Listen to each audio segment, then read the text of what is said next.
So this is Louis, and I'm kind of fumbling, and if I stumble too much more, I guess I'm going to have to give this up until I get home to record this again. But unfortunately, I'm in the position now where, you know, this is an issue that I don't think I can win.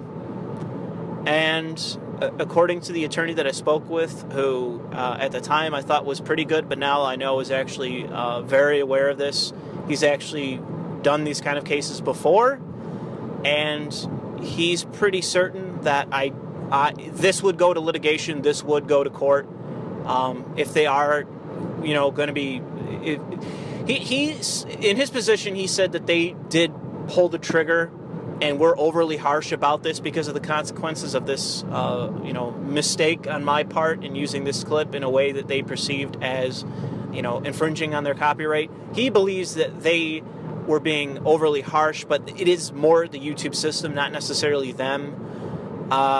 So he does agree that the problem of the channel is harsh, but in terms of the question of, you know, whether this was fair use or not, in his opinion, it is too murky to say one way or another, and that if they were to litigate it, if they were to say, no, we're going to take you to court over it, it's questionable whether I'd win or not. His problem was with the video, that I used too much of the clip, that I should have used less. It seems that apparently 10 seconds is what's accepted by, you know, mega corporations for what's tolerable to them for fair use, and that if I did a 10-second clip and kept it the same with, you know, the audio and all that, I'd be okay. And that they probably wouldn't have even pursued it.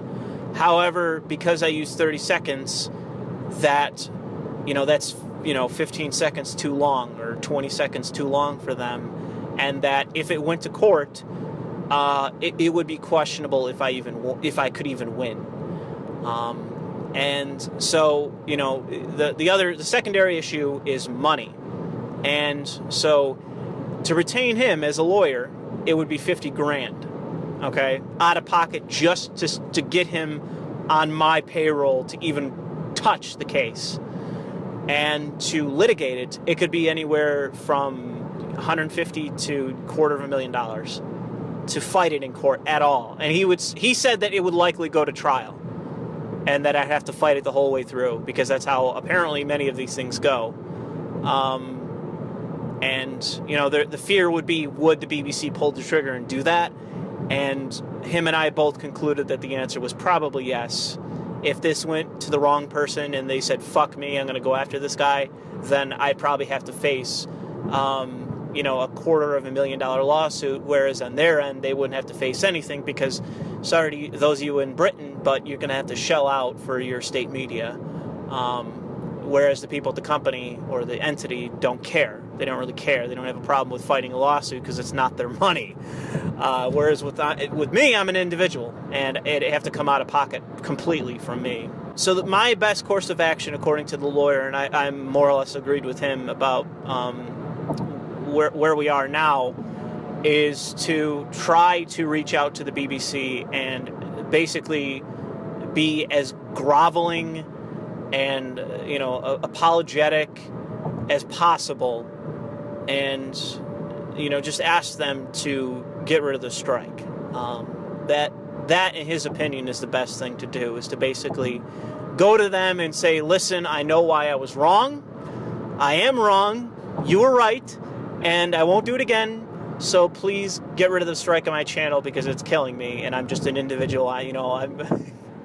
I'm just some guy, you know, off the street, and I'm not trying to make any kind of claim in terms of the content. You know, I fully accept that it was yours and I shouldn't have done what I did, and etc.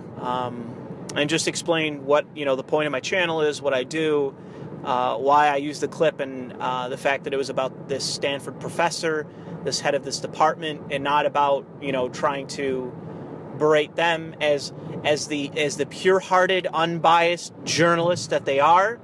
I don't want to say anything about the BBC.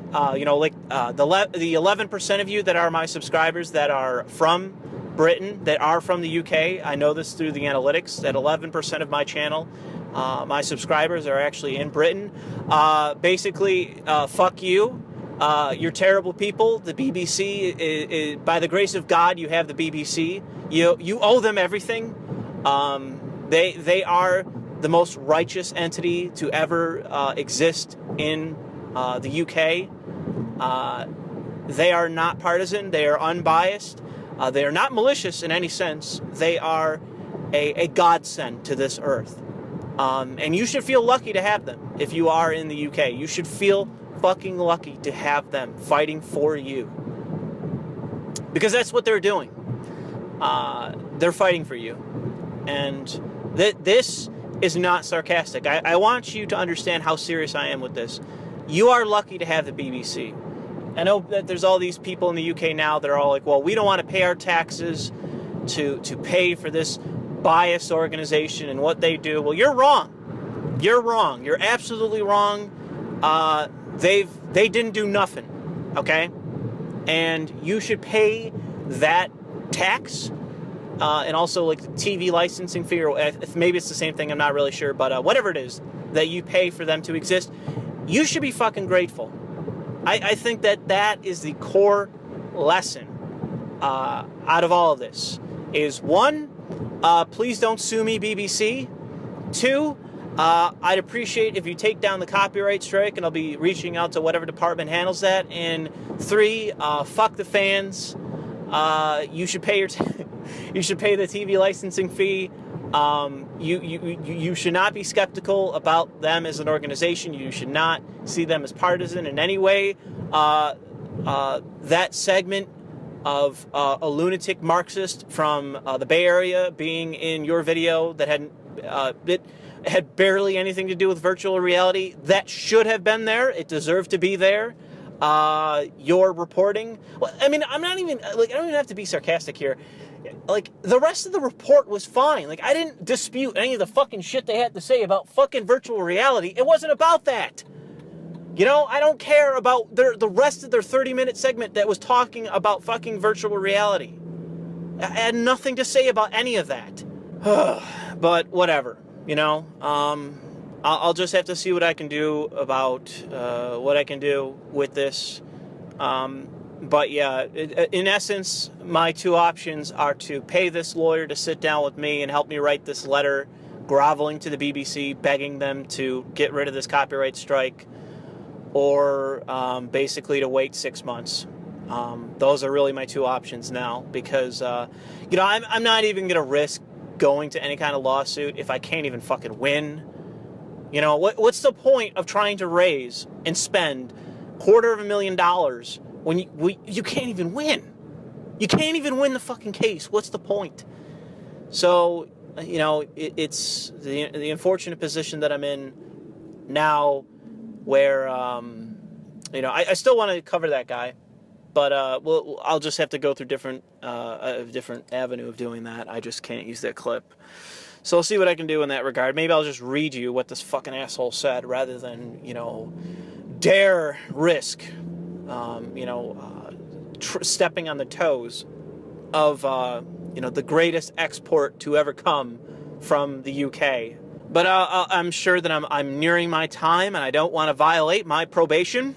So thanks for listening.